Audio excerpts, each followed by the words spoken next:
United States for 4 years. 4 years, really? Yes. Where are you from in Venezuela? Maracay. Where's that? It's in a state called Aragua. It's about 2 hours from the capital city, Caracas. I mean, life is really good, you know. Family is very important for us over there. And, you know, like, whenever I live there, we'll go to my grandma's house and chill with my cousins and family. But the thing right now is that, you know, because of the government, it's getting very dangerous and stuff. The government is run by President Hugo Chavez, and he's communist. So pretty much he doesn't support the private company, the private business, and he tries to like make everyone equal, but to the level that it's like if you're rich, you go down.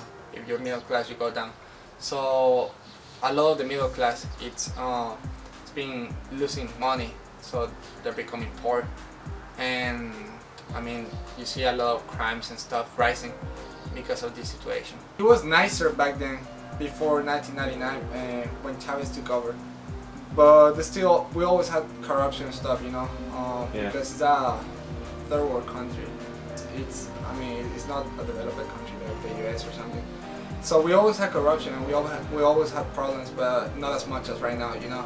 Right now, the crisis, the economic crisis, inflation, is the highest one for any country in Latin America. There was they were trying to pass a law towards they could control the internet. So like all those social networks like Facebook, MySpace, Twitter, all of that, they will control it, and they will check what you post on those networks. Kind of Censorship. Like the situation that's going on in China. That the private companies are leaving the country. For say the biggest company over there is called Polar. It's it has food and stuff, like, you know, packed food. Okay, yeah. Yeah, it's a huge company. Is it government controlled? No, but that company, it moved from Venezuela to Colombia. It still sells stuff to to Venezuela, but like their major, like their plants are moving to Colombia because, you know, the government in Venezuela is hitting them so bad, and they want to control them. So, you know, that reflects on lack of food, lack of employment for people, because, you know, all those jobs are going to another countries. People is moving from Venezuela to Colombia, the US, Panama, Costa Rica, places in Europe. So yeah, here it's not as bad, because I compare both places, and you see the difference.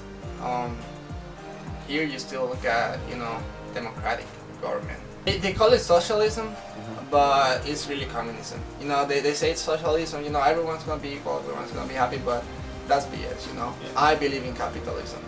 If you work hard your whole life, you should be doing better than someone that hasn't done anything, just sitting down and watching TV. The opposition actually got more votes than Hugo Chavez party, but he made it towards, he changed the states and the cities with like, okay, if you vote, he knew which city he will lose at, so he changed the power. He was like, okay, from this city we're gonna give it to this little town, so if you vote for this little town, more Chavez people vote for you know, Chavez in this little town. He made it towards it counted more than other cities were the opposition.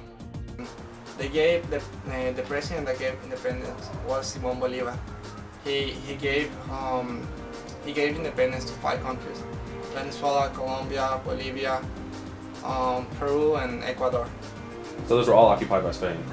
Yeah, all of South America, you know, most of it, except Brazil, Portugal. But yeah, and this guy, he gave independence, so like he's the most known person in the history of Venezuela, because he was like, I would say like George Washington for the United States.